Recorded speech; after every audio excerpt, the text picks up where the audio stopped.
All right, all right, all right. We're just getting started here, guys. Just getting started, just wrapping up a couple of loose ends, but we did not want to keep you guys waiting. The Super GameRoom Dudes are here, and we again have a awesome jam-packed show for you guys with plenty of great things to talk about, and we will be right back in about 90 seconds, guys. So grab your waters, grab your popcorns, kick the kids out, kick the wife out. Super GameRoom Dudes coming right back. What time is it? Game time! Woo!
What up, YouTube? It's your boys, Detroit Love, PDubs, Nostalgia, and Michael B, the Game Genie, with another episode of the Super GameRoom Dudes. Let's get it started.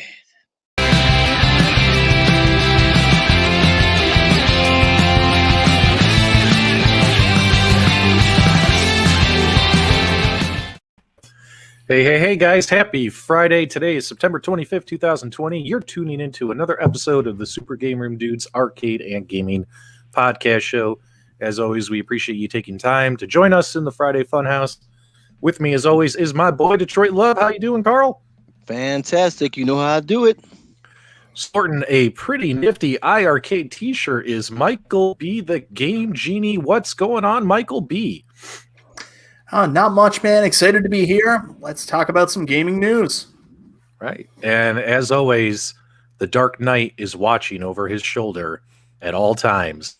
Nostalgia. How you doing, brother? I'm doing good. Now, before we get started, I do got to give a shout out to Carl Nope. on that intro. Hold on. Nope. We don't do anything until you say it. We don't do anything until you say it. All right. This is Steve from Nostalgia. And now I'm going to go ahead and give some props to Carl, because that was an incredible intro. Probably the most energetic and best put together intro he's done so far. What? It's the same every time. No, man, that was you became a pro tonight. Perfect. That was perfect. I finally made it, huh? You, sir, are a god among men. Yeah, he had a little extra sauce on that one, didn't he? A little extra It's sauce. the new Because chair. I'm comfortable. I'm comfortable in my new chair now. That's why. I'm not sitting like this on wood. So check this out. We got Leo. Just saw this in my suggestions. That was a very clean intro, and you have some very interesting topics. Thanks so much, Leo. We do this show every Friday night. We broadcast on 4 YouTube channels simultaneously, which is pretty awesome. And no matter what chat room you guys are in, we will see your chats. We will share your chats on screen. Definitely do us a favor. Check out all our channels. Subscribe to the host. We'd greatly appreciate it. We got a lot of cool stuff to talk about. Let's share my screen here, guys. Let's kind of dive into it. So for starters, I want to talk real quick about the Neo Geo MVS cabinet.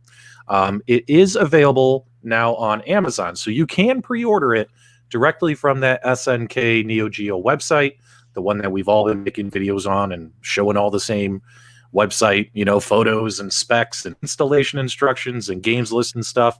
But now you can also, as of this week, pre-order it off of Amazon. But what's interesting, guys, is, and keep this in mind, I don't know if this matters to you or not, if you pre-order it from Amazon, you do not get the bonus action figures that are supposed to come with the bundle if you order it from SNK directly. The price is the same. Obviously, through Amazon, you're going to get your free shipping, but you're not going to get your bonus action figures. So, guys, if action figures are important to you, you want to order through SNK directly. If not, you can order it through Amazon now. How do you feel about action figures, guys? Is that make or break? Taking a look at the action figures, I didn't care about those. I ordered through Amazon. I placed my pre-order this week. Anybody? Nobody's going to say anything on this. Crickets. You're on your own. You haven't ordered it yet? Well, we can't. We can't. In Canada, we don't have access to it. So. Oh, even still, you can't get it. Nothing's come our way north of the border yet. So. Yeah, nothing here in Detroit because we're too close to Canada. Yeah, we're just watching. A lot of folks are saying that was your best intro ever. Yes, he had his Wheaties, he had his Frosted Flakes. Detroit Love was on fire today. We greatly, greatly appreciate that. And a lot of people are like, I could care less about action figures. Thanks, guys. There you go. I see somebody in the chat just said they bested me in Leprechaun King, which I don't know if I believe. So I'm going to have to check that out. But if that's true, then that's what I'm going to do the rest of the night is beat that high score. So let's play games.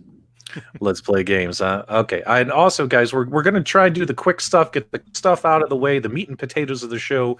Probably we're going to be spending an extensive period of time talking about this Arcade1Up cabinet, as well as the Xbox Microsoft purchase of Bethesda. But getting the quick hits out of the way, guys, just a heads up. If you're interested in the Nintendo Switch Hyrule Warriors Age of Calamity game, like PDubs, this Monday, they're going to be live streaming the game directly. So keep your eyes on YouTube. You're going to see they are going to show the first, I believe it's live gameplay footage, like the full, like actual walkthrough, showing you the game step by step for, I don't know how long the stream is going to go for. Hopefully for an hour or so, give us a good idea as to what's in store for us. If they just show 15 minutes, that's not enough. Because in 15 minutes, I'm still walking around collecting stuff, just like any RPG, right? You're not really getting into it. So, guys, keep your eyes out if you're interested in this game for next week. They will have plenty of videos showing the actual gameplay, the intros, how this ties into Breath of the Wild, all that kind of stuff. Personally, I'm excited about it. What about you, Nostalgia? I'm excited about it. I've never been a big Warriors fan. That style of game, but I think just because we are going to get kind of the storyline of Breath of the Wild and the whole prequel that kind of led up to that, it's going to be a game I'm going to jump into just because I'm really fond of Breath of the Wild, so going to have to give it a shot. NES Addict says he's got about 25 hours in already. Interesting. Jamie says she doesn't care about Hyrule Warriors. She's Puzzle Bobble. If you guys don't know that inside joke, I'm not going to share it with you, but if that's just been making its waves through the retro community, these systems need to come with Puzzle Bobble, or we will riot. Correct, guys? Correct. So, fair. Now, what else do we got? What else is going on in the world of gaming? So, I think I have something here. Let me make sure I have it. If not, we can just skip to the next one. Jamie's a guy, by the way, P-Dubs. Hey, I'm a guy. Oh. My bad. Sorry, bro. Well, what a blooper for the show, huh? What a blooper for the show. There are some questions, comments here coming in asking if we're hockey fans, myself and Nostalgia. I can't speak for Nostalgia, but I am missing the hockey game right now, so feel free to update me with the scores in the comments as things go along. Yeah. I think I'm the only Canadian who's not like a diehard hockey fan, so my apologies and my condolences to you. Yeah. So, speaking of the iArcade brand, they announced and showed off last week that they partnered with Technos, and we got a bunch of Technos games coming, including several wrestling games like Mania and things to their platform. Michael B., you got an iArcade shirt on, and also the iArcade is going to be available in Canada, isn't it? Yes, it is. Yep. So how are you feeling about this? I'm assuming you're feeling pretty good. Yeah, we talked about this a little bit last week. I'm really excited for the Technos brand to be included with II Arcade. They do a great job with wrestling. Of course, they don't have the two WWF Technos wrestling games, but everything else, those games are based on their previous games. So I'm very excited to see what they're bringing to the table here. Okay. Now, yes, and I agree with you completely, guys. I actually think that's a win for iArcade is they're continuing to add more licensing partners. So hopefully they'll add more and more, and we'll see more and more games added to their library. But then again, it's also an a la carte system, guys. You have to pay to play. So depending on how many games you want to buy, that could add up. But then again, the game pricing. Nostalgia, what did he say the game pricing was going to be? Anywhere from, is it like $2 to $10? I think up to $10. Yeah, I think it was going to be a range somewhere between there.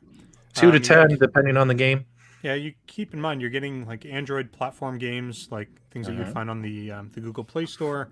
You're also going to get a bunch of retro games. So, I mean, it's going to depend on who they license out, right? So, yep, for sure. Now, let's talk about this debacle. And the debacle over the last 2 weeks has been the console pre-orders. Am I wrong? It's been a nightmare. You know what I mean? It's been a living hell for people.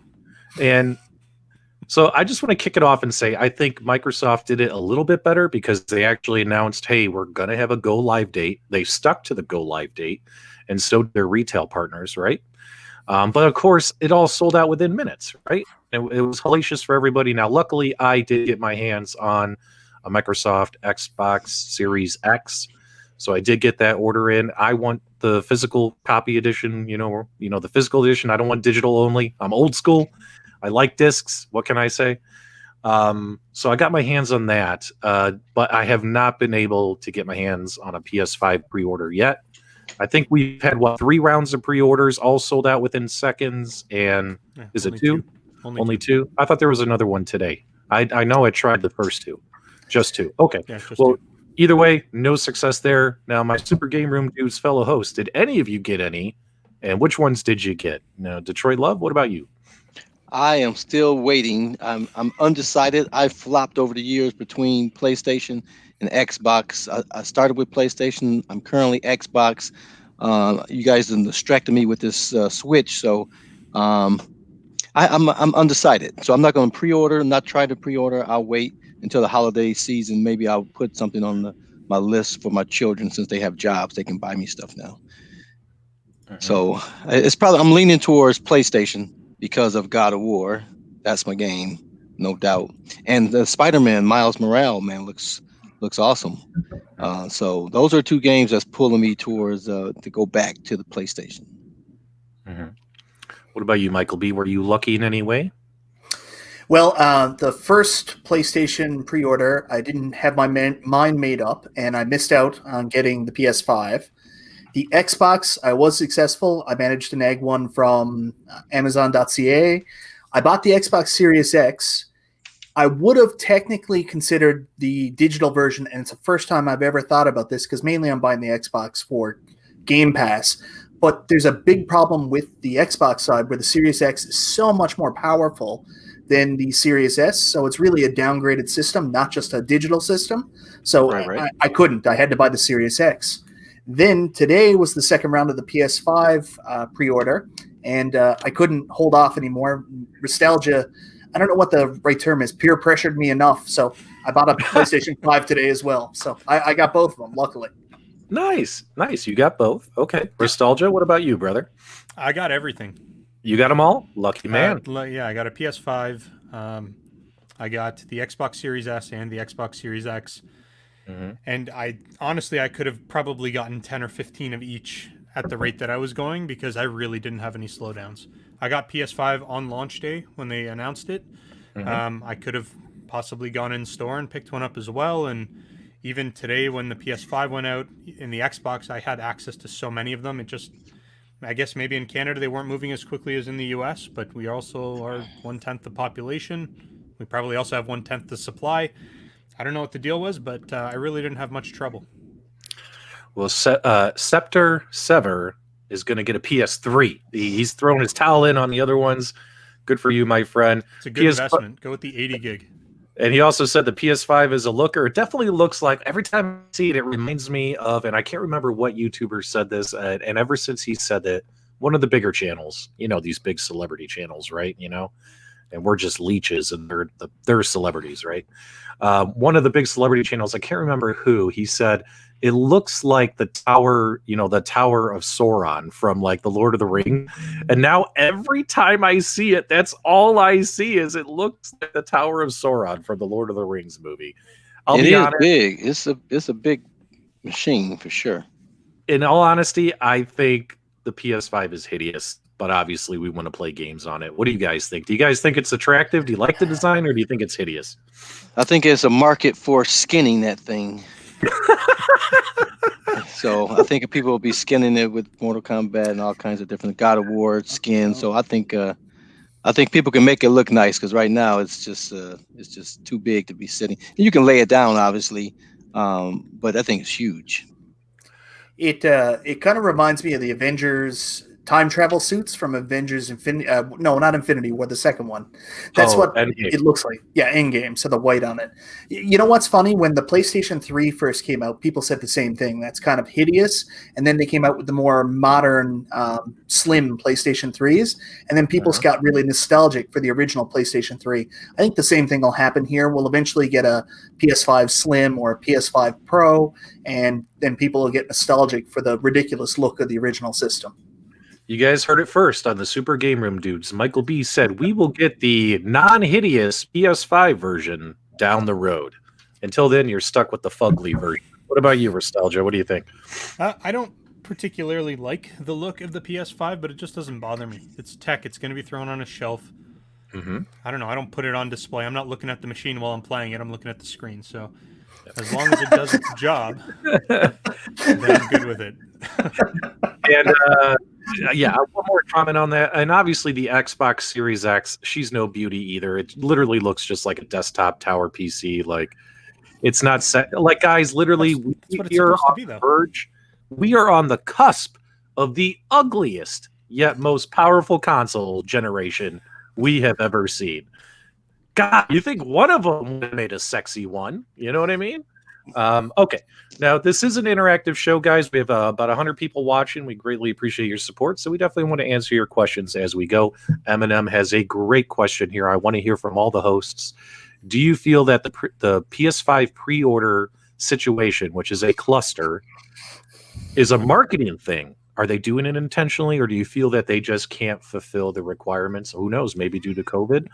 Michael B., your hand is up. That means we all be quiet, and Michael B. speaks. Go ahead, my friend. I think it's both. I think that we're still in the midst of a pandemic here. Most places are hitting the second wave, so there is some manufacturing shortages. We've seen this even with Toy Shock. Toy Shock are having issues getting their PCBs out right now. So there is some reality to that. But there's also the side where Nintendo have created a marketplace where they tell people there's going to be a restricted supply, and people go bananas for it. So everybody wants to follow the Nintendo model. So my bet is it's both. There's a little bit of a supply shortage for some of the parts to make these things, but realistically, there's some of that fake supply issues to increase demand. So you think it's fake news? You think that they're just trying to create more demand for the product leading up to the holidays? Both. I think there is some, but there's also fake. Yep. It has been an ugly, hideous, gross year with everything this world has had to put up with it, so why not have ugly consoles as well? According to Eminem in the live chat, thanks so much for that feedback, brother. Nostalgia, that Batman looks like it's moving. Is it going to creep up on you and take you out during the show? Because that would be epic during this live broadcast. If that happens, then at least we have it on camera, and then this video better go viral. Yeah. The death of nostalgia live on Super GameRoom Dudes. Hilarious.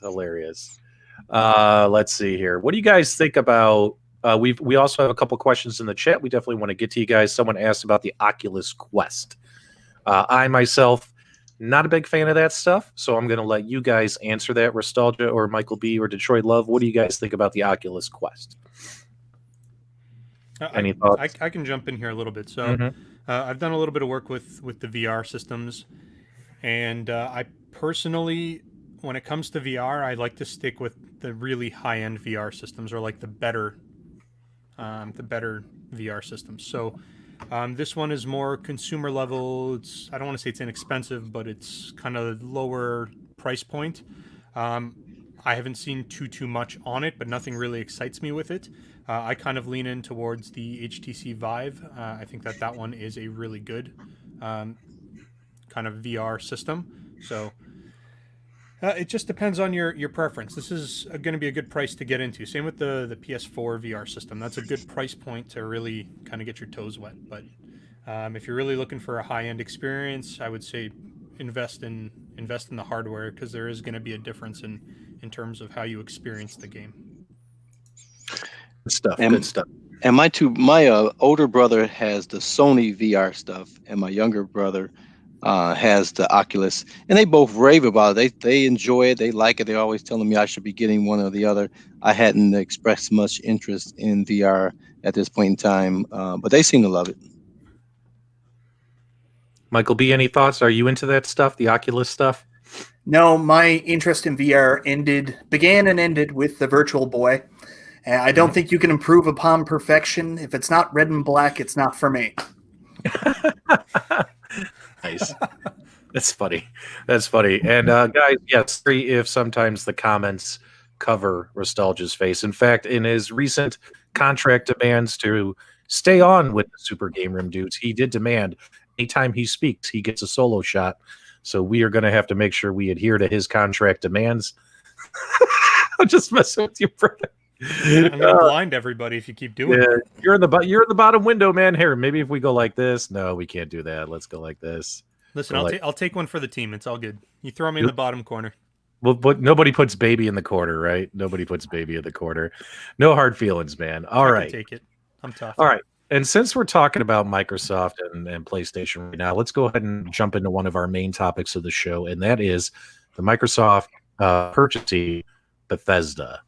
Now, obviously, this is kind of like a holy crap type, wow, no, whoa type announcement. What are you guys thinking in the chat, as well as what do my co-hosts think about Microsoft doing this? Fire away, gentlemen. It was a big move. And I don't think many people saw this coming. And if anybody did, I'm going to say shenanigans, because this was really kind of out of left field. Like, nobody saw this coming. And it leaves a lot of kind of questions in the air. Obviously, we've got Bethesda that had some PS5 exclusive, or console exclusive, I should say, games coming out, or at least one game that we know of, Deathloop. So I'm curious to see, 3 years down the road, what it's going to look like. Is kind of Microsoft going to really hoard all of those really awesome AAA titles, or are they still going to do exclusive deals and sell them through Sony, or at least maybe do cross-console? Or I have no idea what's going to go on, but that's going to be really interesting to see. And there's so many good franchises that Bethesda has. They've got Doom. They've got Fallout. They've got Wolfenstein. I think they were working on a Commander Keen iOS app and Android app. Obviously, that's not for console, but like, they just have so much awesome stuff. So I'm pretty stoked. It was a crazy good move for Microsoft, and it's actually probably the reason that I picked up the Xbox Series X, because I was totally planning on just pretending that thing didn't exist. So you were going to buy it just to pretend it doesn't exist? The Xbox. No, I bought it because of the genius behind Microsoft on this move. Now, obviously, guys, we have some awesome franchises: Dishonored, Wolfenstein, The Elder Scrolls, Fallout, Doom, The Evil Within, Prey, Starfield. Guys, these are huge, massive franchises. Now, from everything we've seen from a lot of content creators and news articles about this, it does appear that even though they're purchasing Bethesda and all these studios underneath Bethesda, contracts will still be honored. So, for instance, some of these studios that have games upcoming that have exclusive releases for platforms, it does appear that those will be honored. So if you ask me, that's a pretty classy move, that they're going to honor those contracts and not get into all that kind of litigation and behind the scenes, horseplay. They're going to let those games come out. But here's the big question. Moving forward, from this point forward, do you think Microsoft is going to play nice with Bethesda, letting them make games for other platforms? In my personal opinion, why would you? In my personal opinion, if you want these games, you got to come to us, to our platform, to our system. We own it. We own the studio. So in my opinion, I don't think they're going to share moving forward.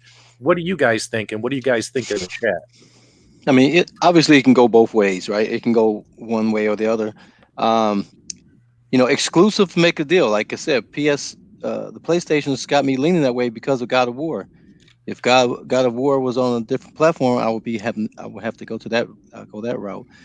So obviously, it's a huge thing to have exclusives. But there's money to be made. Microsoft is not suffering from any money. I think they can pull a Nintendo in this area and say, hey, I don't care about the money. I need to have the exclusivity. So I would think they will lean that way once those contracts end, no doubt. What about you, Michael B? We'll just go down the row. Well, I'm probably going a little bit off topic, but I got a lot to say on this one here. So first off, Xbox in the last generation of consoles, what was the biggest reason they weren't successful? And what was the biggest complaint from consumers when they were choosing whether or not they were going to buy a PlayStation 4 or an Xbox One? It was the fact that Xbox just didn't have any exclusive titles. So to combat this, they went out and they started buying up publishers like crazy. They obviously are not capable currently of making their own new exclusive IPs to push their consoles. So they buy up these firms. The second thing is, during this generation, they have started something new with Game Pass, which they're really trying to get off the ground. And the way Game Pass works, it's Netflix, or kind of like a TV channel. And it seems like they're trying to go more with the old TBS model. Ted Turner, what he did when he was starting up his broadcasting network, he went out and bought up all these movies, all these movie companies, and all these rights to movies, so he could constantly show them on his channel without having to pay royalties. So if Xbox is going out and buying up these companies, it's also so they can take their games, put it on the streaming Game Pass platform, and there's an upfront cost from buying the company, but they save the money on the royalties going forward. That's my thoughts. Will they ever come back on other consoles? No, because I think more than anything else, this is made to sell consoles and to improve subscriptions to Game Pass. Good stuff, man. I think you maybe just hit the nail on the head, Michael B. I mean, drop the mic. Do you have a microphone next to you? Can you just drop it on the floor? Well, Nostalgia, let's let you chime in real quick. And by the way, let's make sure we get you your solo shot, bro. Go ahead, man. Well, I don't have nearly as much to say about this as Mike does. But my thoughts are, I mean, they paid a lot of money, $7.5 billion. That's a ton of money to invest in a studio. Not saying that they aren't worth it, but that's a lot of money to put up. And one thing I've learned in my many years of business experience is that what money can't buy, more money can buy. So it wouldn't surprise me if they did play nice with Sony. I can see them certainly taking certain titles and making them exclusive, but I don't think it's going to be an all or nothing sort of situation. I think what Mike said is probably true. They want to grab the titles. They're going to put them into Game Pass eventually, and really give the advantage to Microsoft. But they know that even if we're being super conservative, it's going to be a 50-50 split between people buying the Xbox versus the PS5. And I actually think more people are buying the PS5 than there will be buying the Xbox. So I think it'd be really silly for Microsoft to leave that kind of money on the table when they could just license out, or they could release these titles on another platform and capitalize on that. So here's my 3 cents. And if I can add there too, also you got to remember they're not just buying those titles, they're buying the talent who's created those titles. So there's things that's on the drawing board that doesn't have a name yet, right? And so those things definitely can come out as an Xbox exclusive product. They can also work on other projects and make those other platforms better, or those other projects better. And so I think it's a huge thing to get that much talent to come into the studios to start making some excellent games. So I'm excited about it. And then the other side of the coin is too, with Xbox doing sort of what the cell phone companies have done and offering the subscription base, right? Basically, they're saying instead of giving us your money out the gate, you can sign up for $30-$40, whatever it is, a month to buy the unit over 2 years, and you get the Game Pass with it. So I think that's a brilliant move to allow more people to get into the fold that otherwise would say, hey, I can't afford to buy this cabinet right now, but I can afford $35 a month. So I think they're hitting some home runs here. 7.5 billion. 7.5 billion. Hell, when the Star Wars franchise was sold, it was sold for what, about 4.5 billion, something like that. So 7.5 billion for video game studios. What a video world! Games are one of the largest industries in the world right now. It's just amazing. You know what I mean? Amazing. Oh, look at this. We got a funny comment here by Steve. Xbox is the Vince McMahon of WWF of video games. There we go. Okay, let's talk. Anyone else have any other thoughts about this real quick? No? Not really. Okay. I do have one thing to say. It does feel right to see Elder Scrolls on an Xbox system.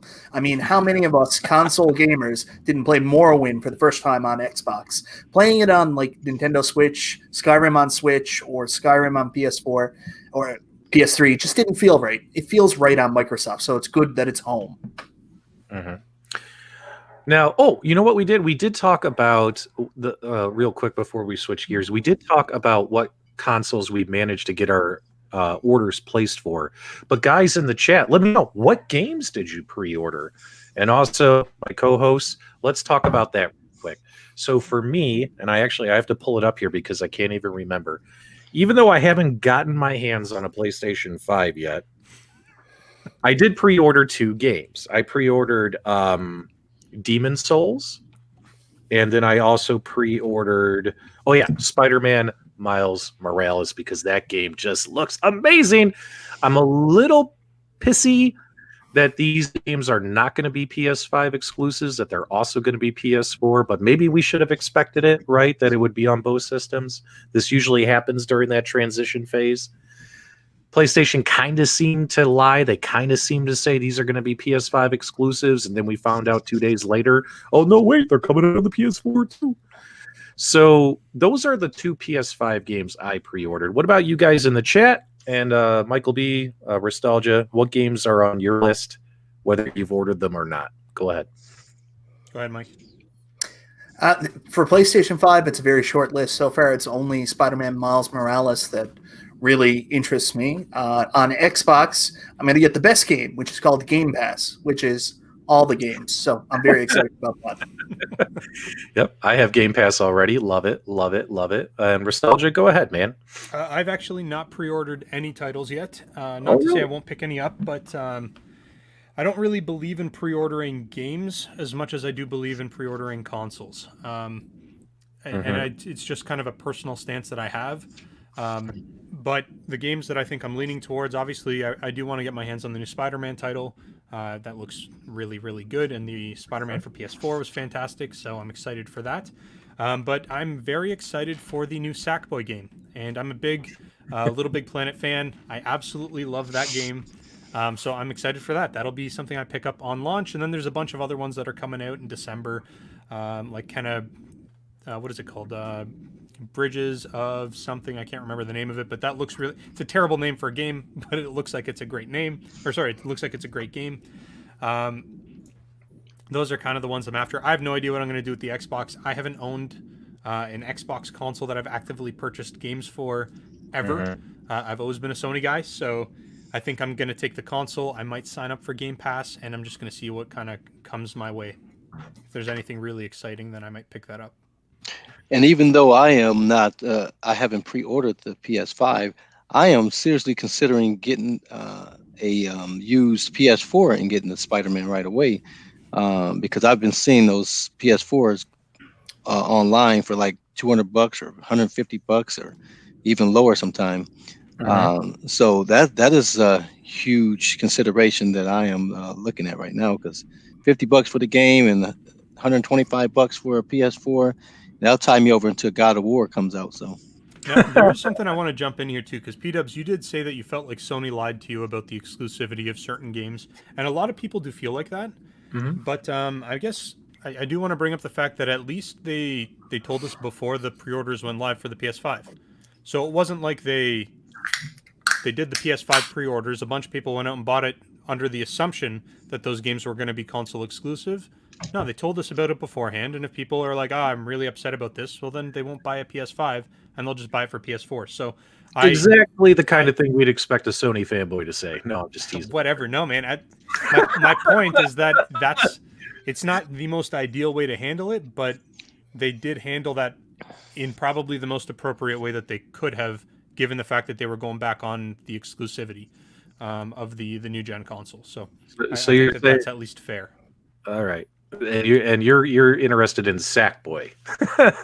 Okay, man. I don't know what's wrong with you, but Little Big Planet was a dope franchise. Still is. Oh man, yeah. So obviously we're excited. We're all excited about stuff. Now, when it comes to the Xbox, so I did get my Series X, and obviously we really don't have exclusive games yet, though. But when it comes to pre-orders, I had to do it, guys. I ordered Assassin's Creed Valhalla. Super excited about this. I have been an Assassin's Creed fan ever since the very first game. I've played through pretty much every single one of them, except for a couple of the spin-offs. You know how they've made spin-off games. But definitely my favorite has always been Black Flag. This Valhalla, we're going back to the Viking era. You know, we've been to Egypt, we've been to Greece, we've been all over the Renaissance era.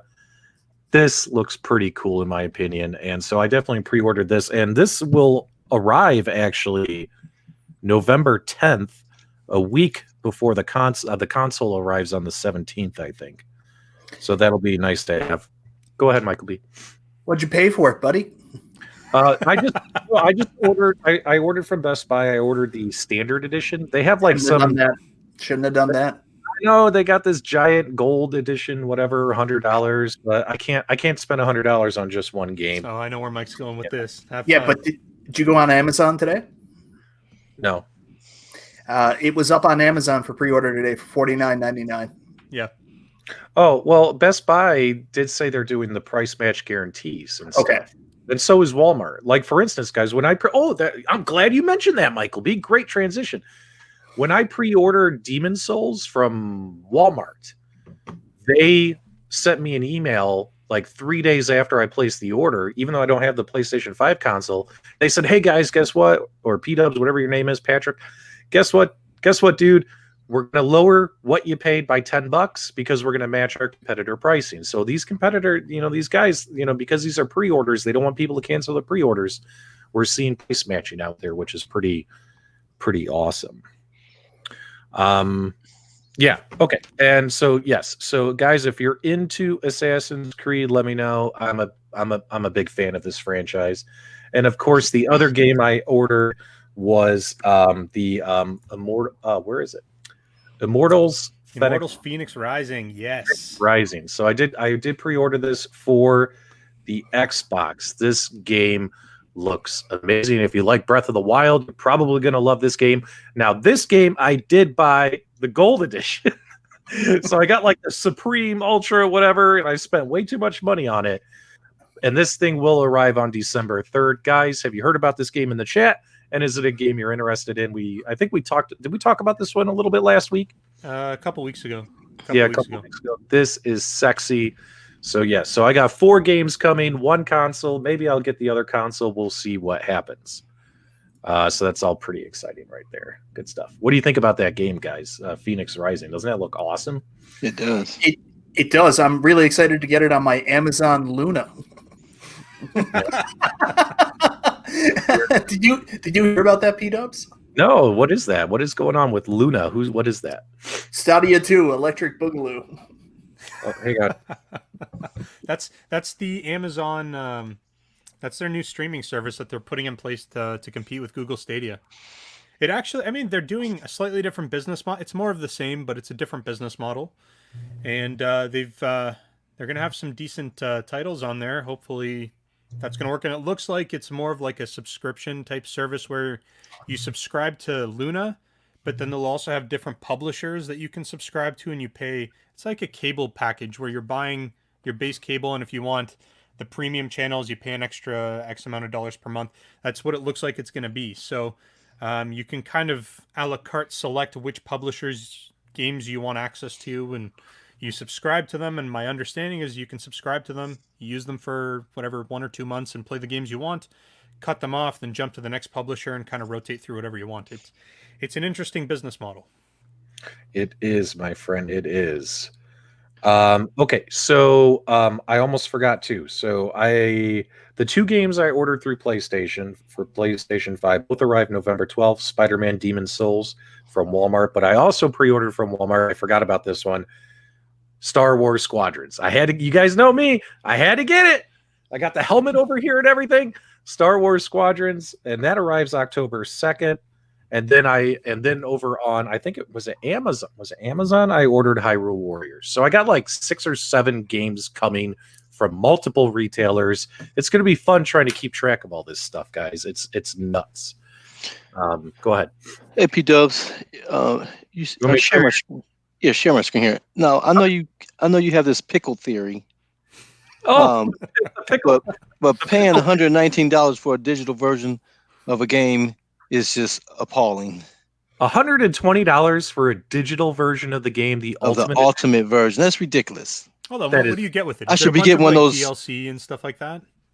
I don't care what you're getting. If I'm not getting a figurine, an action figure for this price, it's just ridiculous. Well, what do we?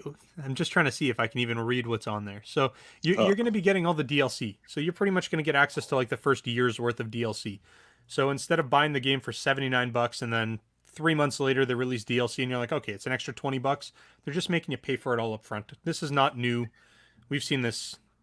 So you're agreeing with these pickles. You're agreeing with the pickles is what you're saying. Yeah. Oh, wait, guys, we got another delivery at the front door. Something just got dropped off. Oh, God. Oh, my God. What's at the front door? Last time this happened, we had a new arcade cabinet show up. But P-Dubs was out of breath. Should I leave it at the front door so I'm not huffing and puffing for 10 minutes? Go get it. Leave it at the front door. Oh, I got Ask your wife to bring it in. All right. You guys monitor the show. Nostalgia. Keep things chucking here. I'll be back in just a couple of minutes, guys, because obviously I don't want this to get stolen. I'll be right back. Hang tight. I'll lean in on the pickle theory. You're talking about there's DLC, other things added, that if you buy the game up front, you buy the extra edition. But I remember when Mortal Kombat 11 came up, there was a pre-order. And if you pre-ordered the game, you got Shao Kahn. Now, I haven't been following. I never usually buy DLC. If you're not going to sell me the whole game up front, I'm not going to buy it. Or you get some good companies, like they did a really good job with the Witcher series. When you buy DLC from the Witcher, I mean, you're essentially getting a whole new game. And that was the same way Horizon Zero Dawn and Spider-Man kind of did it as well. So I'll jump in on that. But going back to Mortal Kombat 11, Shao Kahn was a pre-order bonus. Did he ever come out as DLC? Can I play as Shao Kahn now if I go in and try to buy him? I have no idea about that specifically, but I do know that business model. Lots of games have done that. Dragon Ball Fighter Z was another one that did that, where they had pre-order bonus. You'd get, I think it was Super Saiyan God, Goku, and Vegeta, and you could play as them if you pre-ordered the game. And then like 9 months later, maybe 10 months later, they released them to download as a package on the PlayStation Store. So I would imagine that they would have done that. It seems stupid that they wouldn't, but. Nothing exciting this time, guys. Just a new camera that I ordered because this webcam sucks. So I ordered a really nice camera. So at least that arrived. Okay, cool. Where are we at now, guys? Are we ready? Yeah, we're about 45 minutes in. We definitely don't want to make this a super long show tonight. So let's head on over and let's talk about this Infinity table by Arcade1Up.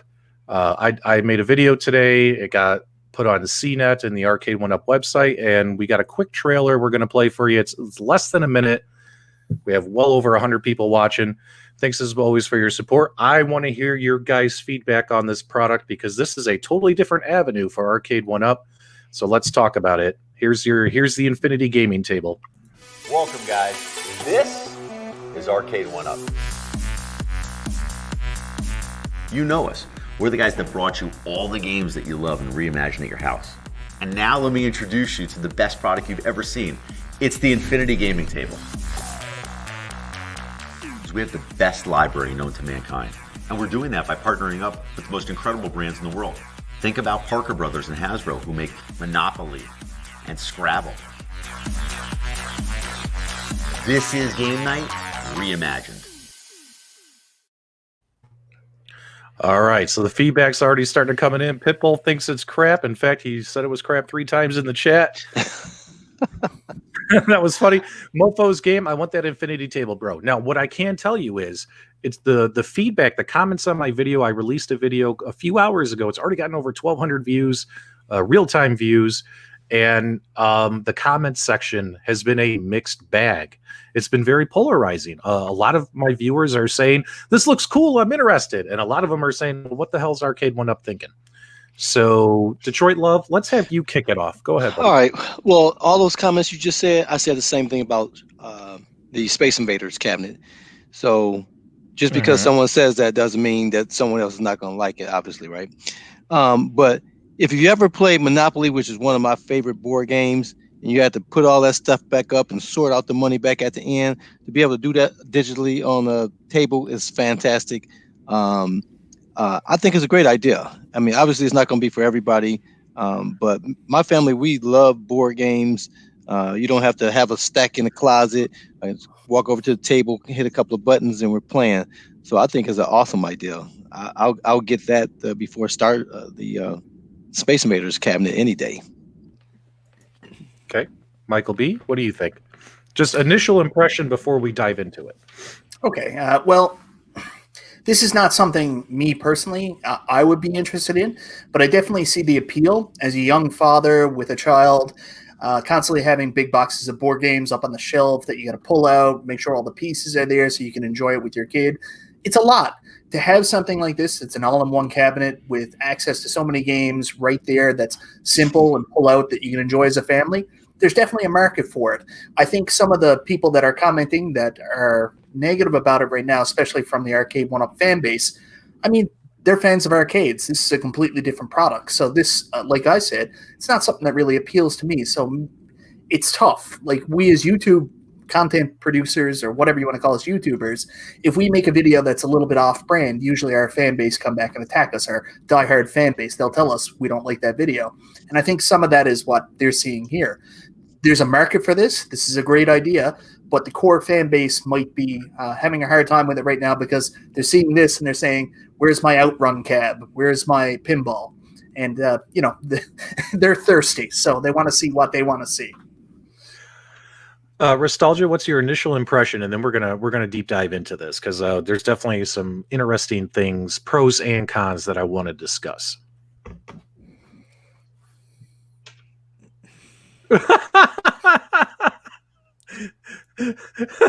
Is this a hard one for you, brother? I'm trying to be professional here. I just don't understand it for so many different reasons. I guess we can talk about that later. We can talk about that later. Okay, so at games, they came out with their Gamer Pro, right? And a lot of people were like, this is awesome. Some people didn't like it. They're like, all they did was sell you a control deck. Is Arcade1Up just selling us a tablet with legs? Let me just throw that out there. I'm playing devil's advocate. Are they just selling us a tablet with legs? What do you think, Steven? Yes. Steven says yes. Okay. That's what you're getting. 100%. These are Android-based games. Mm-hmm. They're running on a large tablet screen with an Android-based chipset inside. That's what you're getting. It's got an enormous, ugly bezel on it. I mean, I don't know if I should just open the bag and start going down the list of all the problems that I'm seeing here, but okay. I'm not a big fan. I think that it doesn't make sense in terms of the company's current position in the marketplace, and I understand they want to branch out to a different market, but this is not new technology. This is not even close to being new technology. You've been able to buy interactive desks or interactive screens for years and years, and there's been many companies that have come out and tried to do it, and they all fail miserably. And even some of the footage, you notice that most of what they showed you was screen capture, and the very few screens that they showed you of the actual gameplay from physically outside of the screen looking down, there was definitely some frame rate issues, and obviously this is still really early in development, but it's it's a glorified tablet that's going to cost a lot of money, and I feel like the appeal to play board games is to get a physical board game out and play.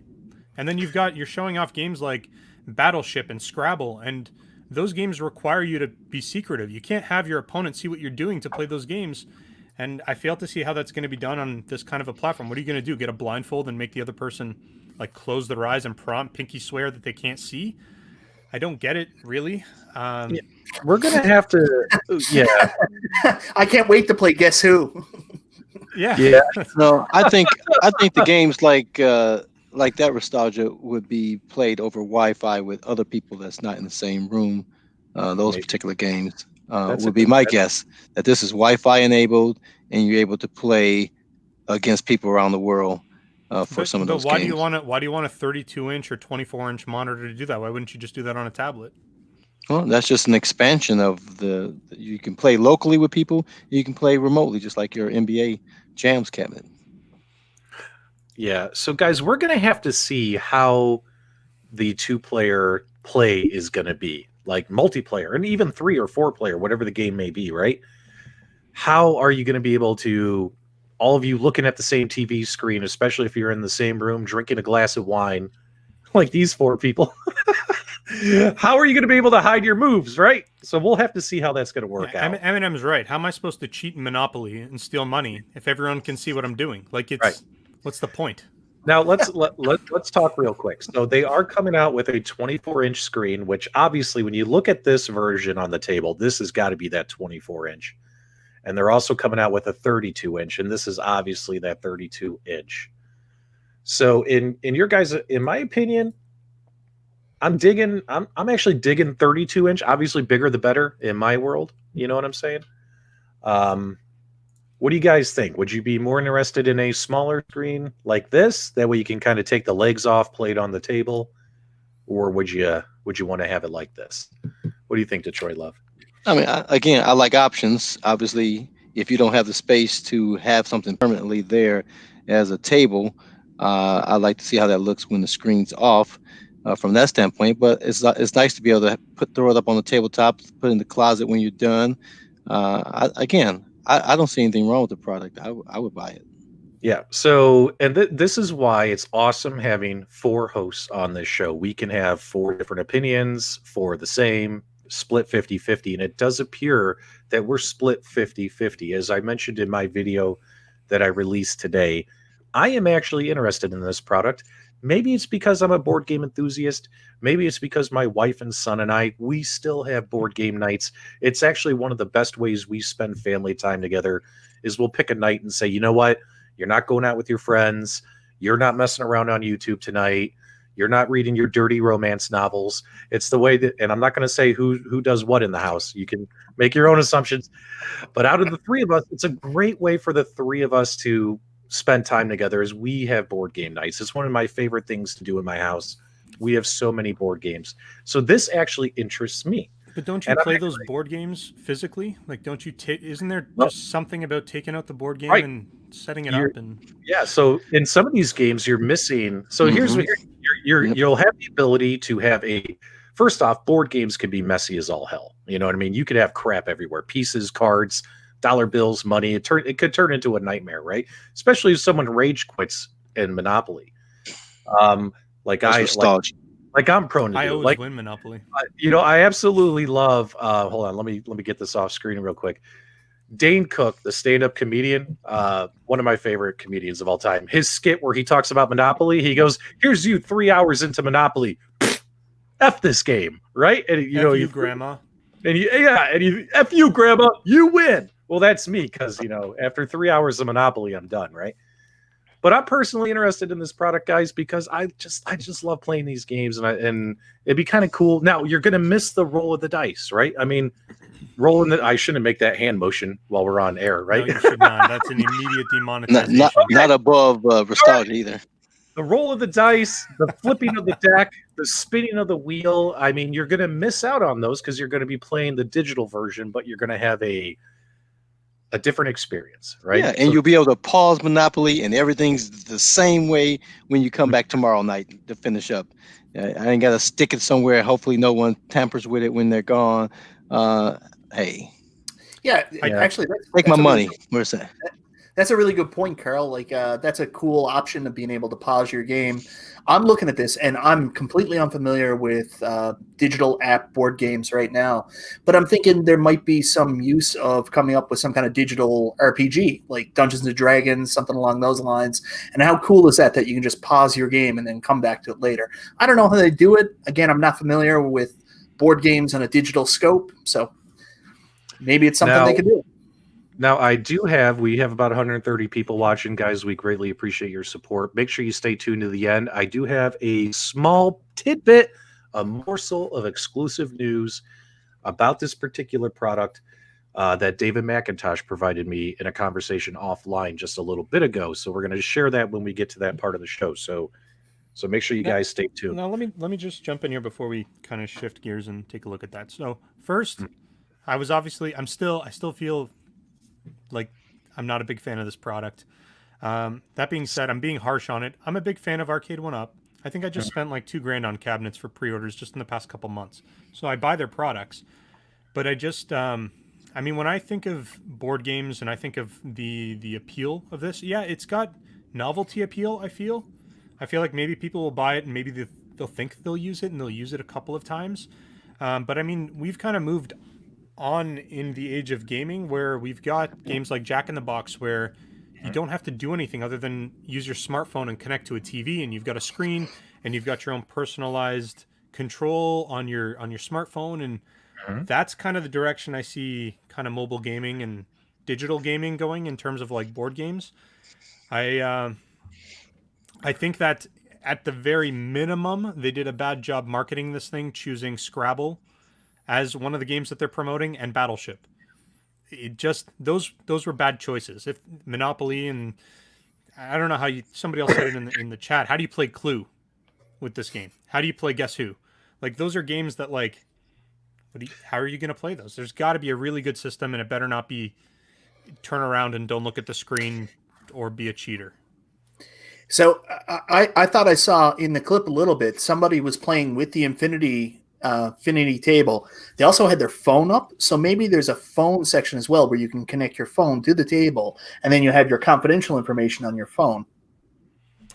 And then that takes me back to, why aren't people just using their TVs? Okay. Like, you can do that with most Android devices anyways. So, Okay. like, That's because some people have that sucky iPhone. You don't have Right. those. But keep in mind, guys. Keep in mind, why are people buying Arcade1Up products? We have a million ways to play this shit already. Am I wrong? It's because it's a themed cabinet that actually has like a nostalgic feel to it. A digital giant tablet on your This is dining room definitely table is not the same. right. But when it comes to those games, those are classic games. They've been around for decades upon decades. It's part of being like, I know you guys are Canadian, but it's part of being an American, right? Sitting around playing Shoots and Ladders with your family, playing Monopoly, Risk, Battleship, all these games, Candyland, you know what I'm saying? Like, all that crap. We all did it growing up, right? And we want to do that with our kids. And in the modern world, guys, everything's going digital. It is what it is. Now, I want to switch gears real quick because there's something hidden in this video. But then we're going to get back to this. But I don't want to. This isn't the exclusive announcement. Guys, stay tuned for that. But there's a little Easter egg in this video. So let's share the screen. Guys, what the hell is this? Why do we have a light-up kick plate on a Marvel cabinet in this video right here? What is this? It's a jackal. Did anybody notice that? That's a Tulsa arcade. What is?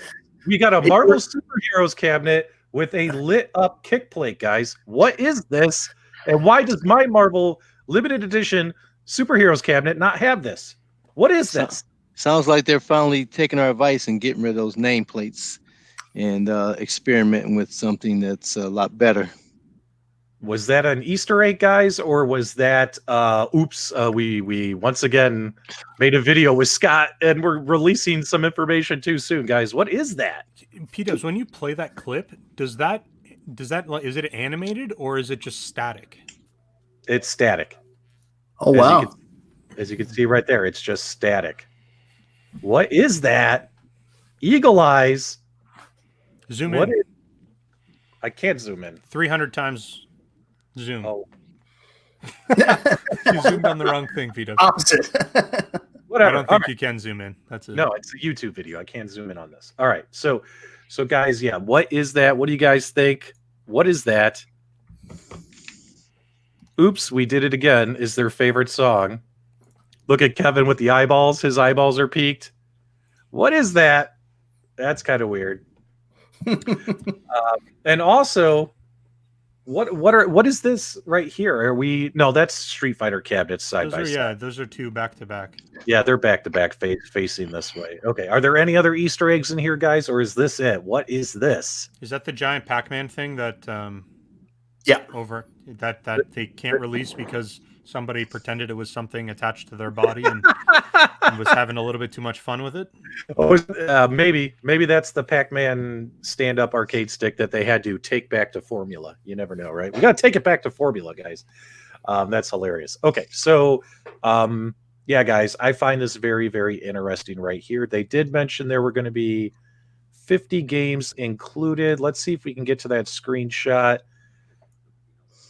Oh, it went too fast. We want to try and pause it so we can see what kind of games are on this thing. Ah, come on, PDubs. Dude, it's like laser quick. Okay, here we go. So what do we got here? We got Trouble. We got Yahtzee. We got Hippos, guys. Is that Hungry Hippos right there? You got Sorry. You got Chess. You got Comic Plus. Guys, we definitely wanted to slow this down because this trailer goes by so quick. Checkers. Another card game. And I can't make out what some of these other ones are. Let me know if you can. Looks like left-hand side by the thumb, it looks like Trivial Pursuit. Oh, and Trivial then Battleship next to it. We got Monopoly. Mm-hmm. And I can't. It's the glare or whatever it is. I can't see what that is. I feel like this is Game of Life under her index finger. This looks index like finger. Yeah, this looks like 8-Ball, kind of like a pool game. Yeah, and all that stuff. Interesting. Oh, and then of course the jigsaw puzzle as well. So apparently you can build a jigsaw puzzle on the screen together. That's actually kind of cool. Come on now. Yeah, So- that'd be pretty slick. If there's puzzles on this will be my wife's first Arcade1Up product. Mm-hmm. There are, buddy. There's puzzles on here. That looks like some kind of 8-Ball pool game, checkers, chess, comic books. See, and this all is another thing that has me a little bit on the fence too, because if you're going to be having high responsive games like a puzzle or pool or any of those other types of games, you're going to need a good digitizer in there. You're going to need some really good touch responsiveness, and that's something that even guys in the field that make devices, tablets and smartphones, even sometimes they can't do that well. So when you're talking about getting a good quality proper touch panel on a big screen like a 24-inch, 32-inch display, man, that's not going to be cheap. I'm worried this thing's going to price itself out of the market too. Like, what's the most you'd pay for this? I can't see this retailing for less than $5.99. I actually think it'll be more. I think it'll be like $6.99, possibly more expensive. By the way, guys, just on a personal note, I'm loving seeing all the Hero Quest comments. Hero Quest has been re-released, or it's being re-released by Hasbro through their Pulse. It's kind of like a Kickstarter. And I supported that campaign, guys. If you think people are interested in retro board games, they released it with $1 million goal, and they hit the goal within like 9 hours. They hit $1 million in board game sales for the Hero Quest re-release. So, just a special shout out, guys. We have a lot of folks saying Hero Quest is amazing, guys. I have the original Hero Quest, all the expansion decks.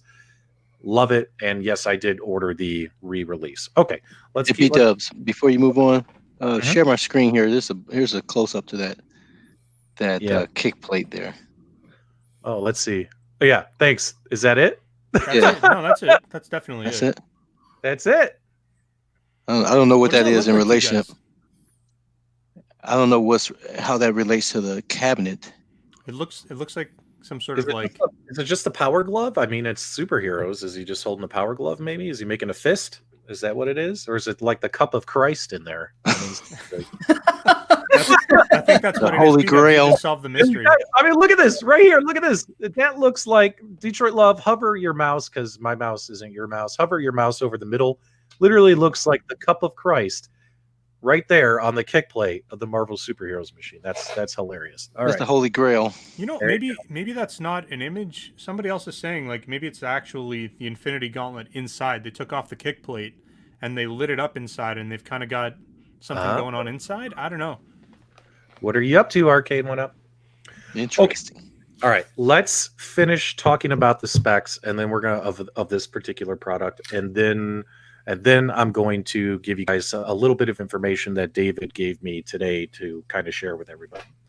But Michael B, I want to give you your chance, brother. What were you going to say? Yeah, I just want to go back to that kick plate thing. That's a Marvel Superheroes cab. Do we think they're going to make any more Marvel Superheroes, especially with X-Men versus Street Fighter and Marvel versus Capcom coming up? It seems very unlikely that they would have another version of Marvel Superheroes so soon, right? Yeah, I don't know. Obviously. Well, isn't that what we say all the time? And then another SKU comes out. I mean, I'm not buying any more Arcade1Ups until I see the Costco version. Moving forward, I'm just kidding. All right, but not really. I'm not kidding. I'm serious, but I'm not. Okay, let's get this back on the screen. Now let's talk. Now that there are some cool features on here, and what's cool is we're having a nice debate. Detroit Love and me are into this product. You guys are not. Looks like half wrong. Looks like, dude, we have about 150 people watching. Looks like half of them are into it, half of them are not. So this is a very polarizing product for Arcade1Up. Should they have gone in this direction, or should they have just stuck with arcades, right? But let's get the specs up here. In all fairness, we definitely want to give it its just due. It does allow dynamic zoom. You do have your tactile feedback, just like your phones. High resolution screen. Social play, connect to other players worldwide. Safe connect up to 6 players. Jigsaw puzzles. So Michael B, you now need to buy one. You have no choice. Your wife is going to make you buy one. The coloring books and comic books for the kids. Now it says also available. Now it comes preloaded with a selection of classic Hasbro games. Now they say it comes with 50 games, but it looks like the ability to get more. You know what I'm saying? Like with these coloring books and stuff. I'm wondering if it's going to be an app store, kind of like, I mean, that's why it's called Infinity. It's an unlimited amount of things you should be able to put on it. So I think that's where the name comes from. 50 wouldn't have been Infinity. They should have just called it the Fitty table if that was the case, right? We got the Fitty table. All right, so plug in, and of course your detachable legs, and comes with games and stuff. So we definitely wanted to give those specs out there. All right, so can I get different legs? Can I get wood grain legs? You can make your own. They will get licenses. God, this is so interesting. I look at the live chat, and you can see how half the people are into it, half the people are not. Okay, now here is the thing we need to talk about. This is the elephant in the room, and this is the one thing that gives me pause, is instead of releasing this product on their website or finding a vendor to distribute this product, they are going to make this a Kickstarter. We don't know the price of the product. We don't know when the Kickstarter goes live, but they're going Kickstarter route. When I asked David McIntosh, because I reached out to David McIntosh, I said, dude, why are you doing a Kickstarter? I said, do you realize the first thing that's going to happen? He's like, what? I'm like, when you do a Kickstarter and you're a company like you, the first thing that happens is people say, what, are they not confident in the product? Why aren't they just releasing the product? They have the money to release the product. And sure enough, guys, those are the comments on my YouTube channel. Those are the comments I'm seeing in the Facebook page. I am seeing a lot of people saying, what the hell? Why is this a Kickstarter? Should we even make an attempt to participate? What are your thoughts, guys? Detroit Love, let's start with you, and we'll work our way around the room. Well, Kickstarter obviously eliminates the retailer. Getting some retailers on board that would think they can market this thing. So obviously going direct to the consumer. If the Kickstarter is successful, people get it, directly. So that's one way of looking at it. Okay. What about you, Michael B? Thoughts on it being a Kickstarter? I really have no problem with it being a Kickstarter. I don't have any inside information about Arcade1Up. I have no claim on their financial position or what they're doing with money. But personally, I like the fact that they're not using their successful Arcade1Up arcade cabinet brand as a cash cow to fund some other concept like this, because that means less money for research and development on making more arcade cabinets.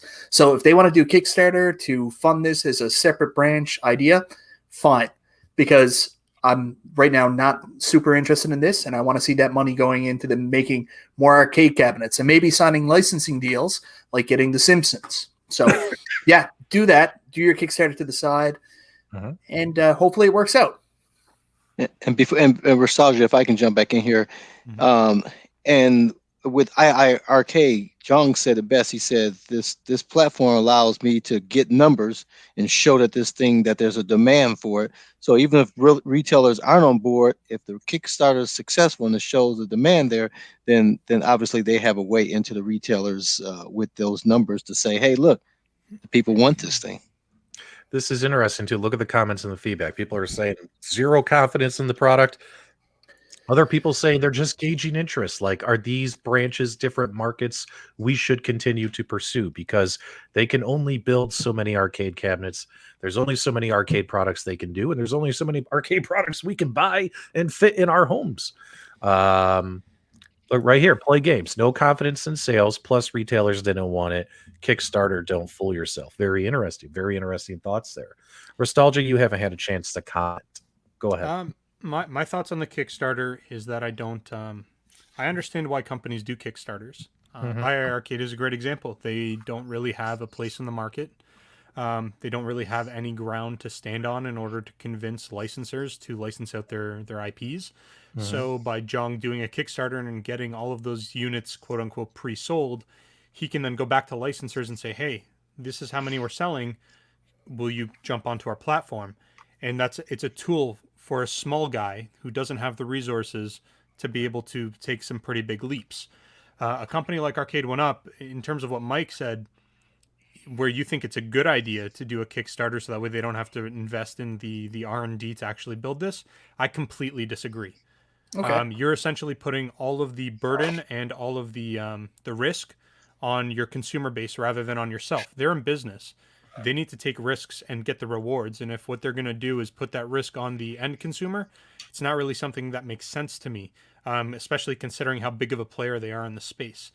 I don't want to say they're not confident in the product. I don't think that they would have. I think Arcade1Up knows what they're doing. I think they've done their market research, but I don't personally like the idea of a Kickstarter. It's not something that I think I would personally get behind.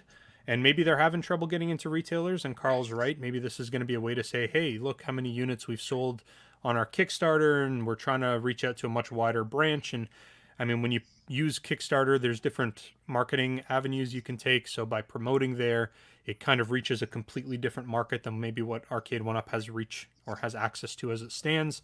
But I'm not a big fan of the idea of this going to Kickstarter. That being said, it hasn't gone to Kickstarter yet. Maybe that's something they'll change. Maybe they'll change it. But it's not something that I see myself as standing behind and supporting during the Kickstarter platform. Well, why not? Yeah, go ahead. Sorry, I think they could do. I think if they're confident in this product, then they need to put their money where their mouth is, and they need to develop it themselves. They need to put it to market just like they do with all their other products.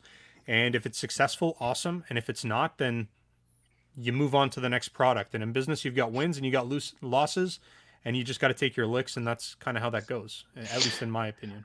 Well, and also, I mean, Kickstarter obviously is not a pre-order, right? And so there's risk. There's no guarantee. Right. There's no guarantee.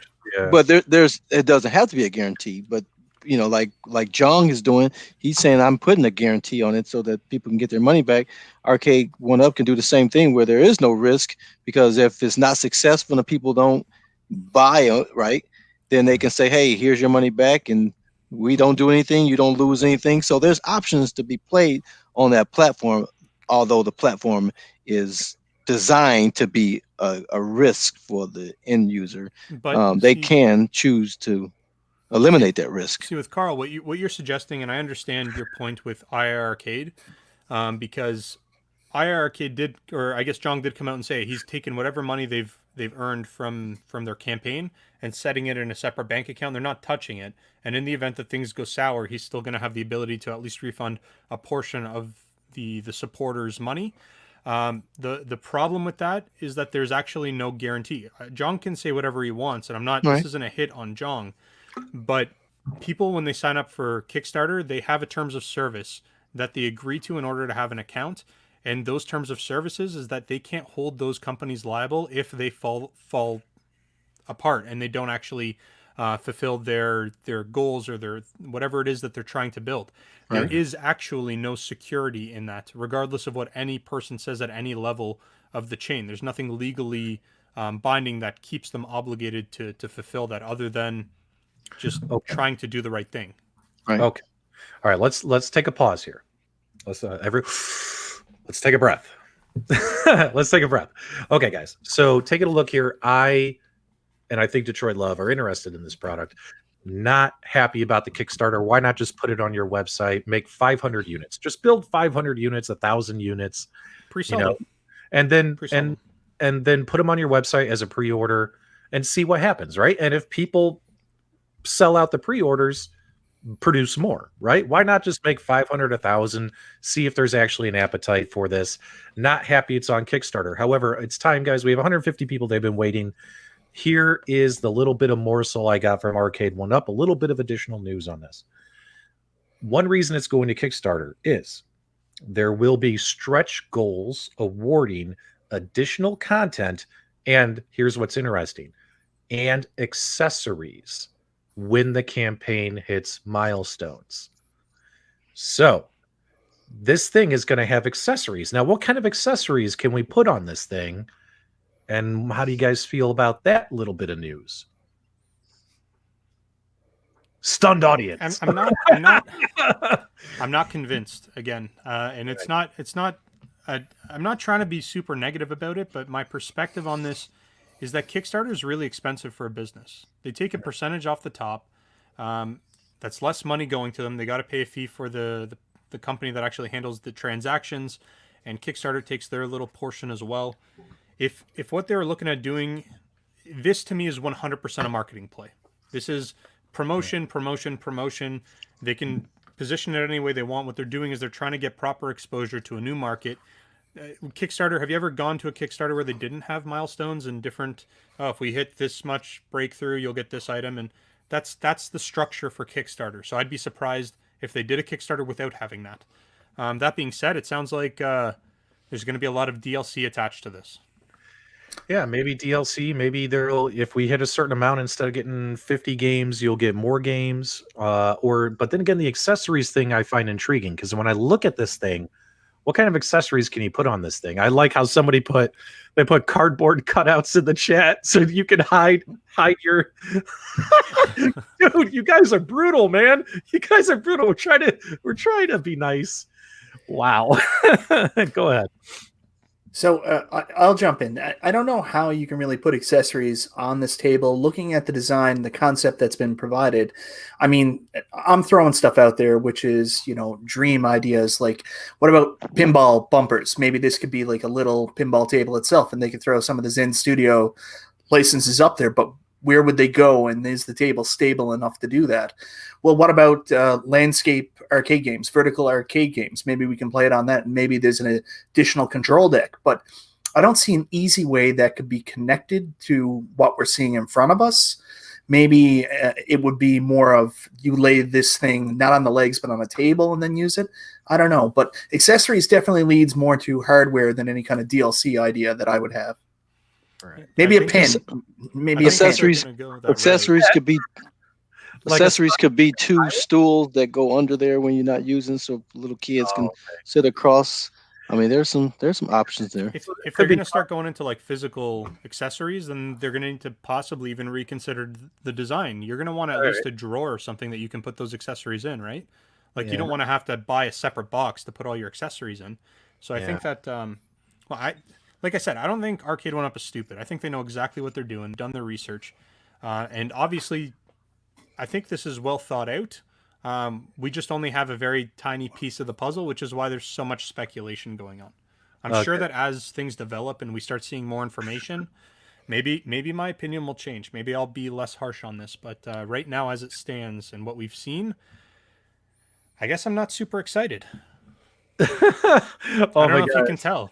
I could tell, and also, wow, the chat's just going haywire, guys. So definitely a mixed bag in here. I could see styluses, maybe cup holders, maybe a stool, a mini stool. I don't know, a stool for ants. I don't know, because this thing isn't that tall off the ground. Hey, maybe they'll send you smartphones that you can use with this thing, because nobody has those. Was it Zoolander, where he's like, what is this? A school for ants? You know, it's a stool for ants. You know what I mean? Like, it's not that tall. I don't know, guys. In all honesty, I think I have to be honest. Arcade1Up, if you're watching the show, I have to be honest. I'm interested in this product probably because my family is interested in board games and stuff. But I'm not interested in a Kickstarter. Like, honestly, I wish you would just put this on your website as a pre-order and see what happens, man. See if 500 people pre-order, see if 1,000 people pre-order. You know what I'm saying? Like, you don't have to make 10,000 of these. Go ahead, Michael B. Well, as soon as I put my hand up, Carl flipped to this other angle with his dope new chair, and that's the only thing I can look at right now. But before I mention that, I do want to ask a question, and you have to remember, I'm in Canada. We get nothing in the stores, so I wouldn't know this.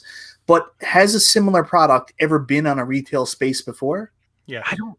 Yeah. Well, like in an actual retail space, like Walmart, well, I don't know Sabres. what they've done in the U.S., but I know that similar products to this have been released, but they were much more expensive. So I think Lenovo maybe did one, IBM at the time. I can't remember who it was that released it. I think there was at least 2 or 3 that hit mass, and they were 32-inch and I think 42-inch displays, and it was exactly what you're seeing here, but they were complete commercial failures.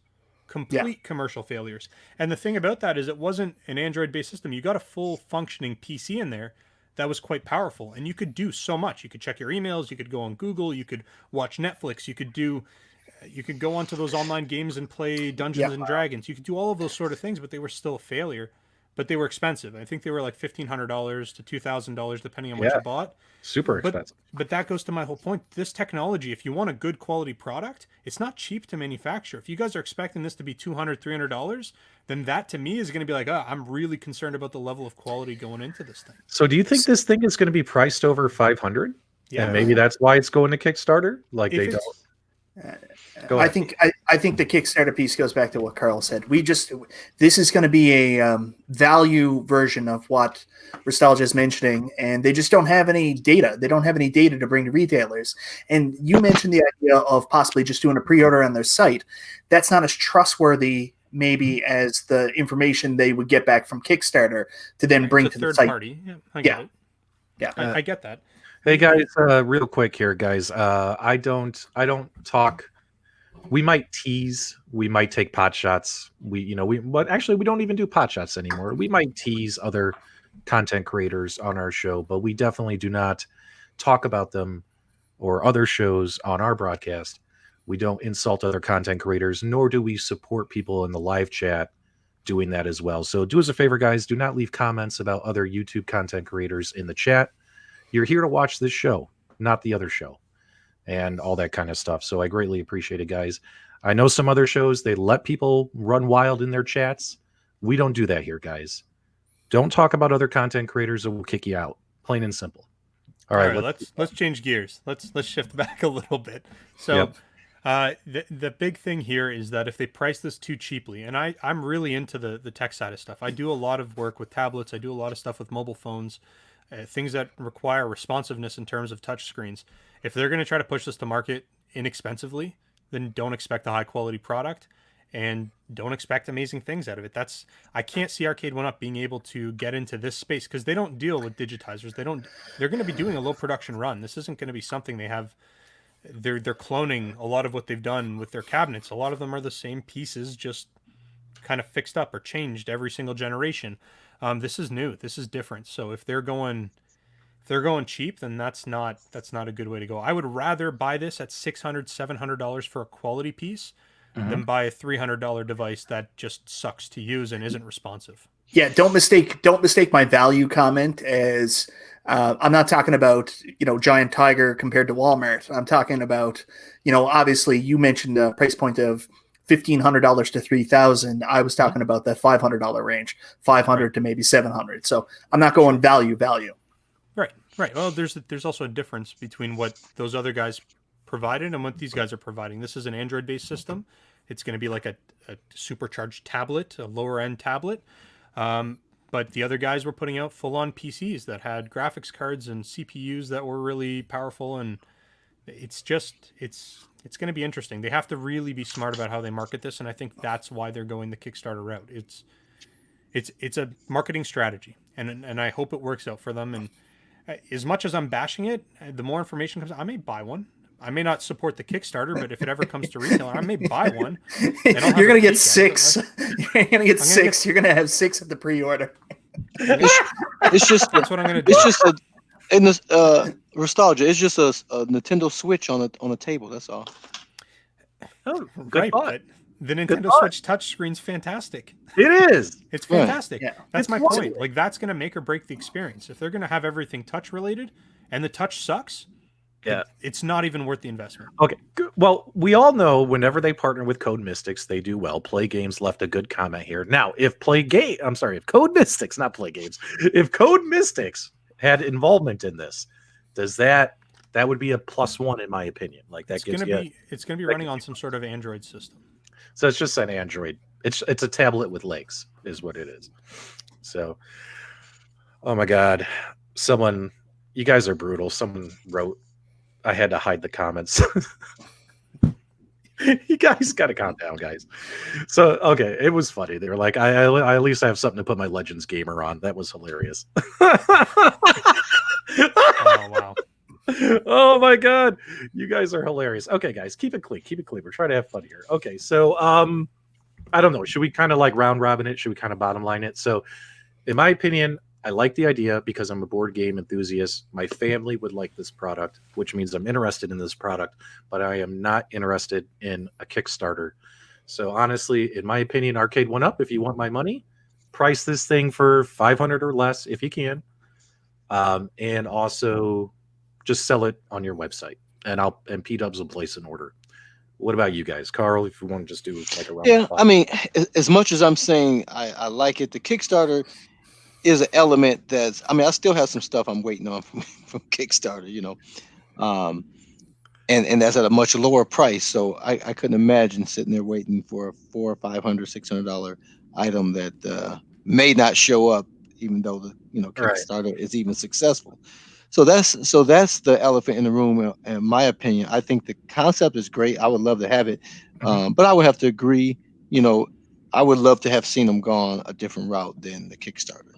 Yeah. That just puts an unnecessary risk in a product that I would buy from a Walmart today. Just put it. I mean, they sell directly. Just put it on your website. You don't need to do Kickstarter. Okay, Michael B., your final thoughts on this one? I'm buying Arcade1. Yeah, I'm buying Arcade1Up products because I want to get smaller recreations of original arcade games in my house. So this is not something that necessarily appeals to me right now. However, I do see the advantages of having this as a family device, and depending on how it reviews, maybe it's something that my wife and kid will be interested in down the line. But again, I'm buying arcades. That's what I want to buy. Real quick before we get to nostalgia, Conti, yes, iArcade is a Kickstarter, or was a Kickstarter, but that was a brand new company, right? Brand new. Arcade1Up has been around. They sell directly. They've been a successful company the last 2 years, which is why I say just put it on your website. Let people order. If you can't find a retailer to sell it, just sell it yourself. All right. And Michael B., just real quick, so would you have preferred this to have been a Tastemaker's product versus an Arcade1Up product? No, I'm not saying that. I have no umbrage with the product coming out or them selling this under the Arcade1Up brand. It's just, not everything they put out is something that every single person who buys their products is going to buy. And that's where we are with this one with me. Okay. And nostalgia, your final thoughts on this one? You really want to know? No, I'm just kidding. Yeah, absolutely. So my thoughts on this are that when I saw it, I didn't actually see the video. I saw a picture and I was like, what is this thing? And then I kind of read through I think there was a CNET article. I read through that and I looked on their website and I then realized, okay, Kickstarter.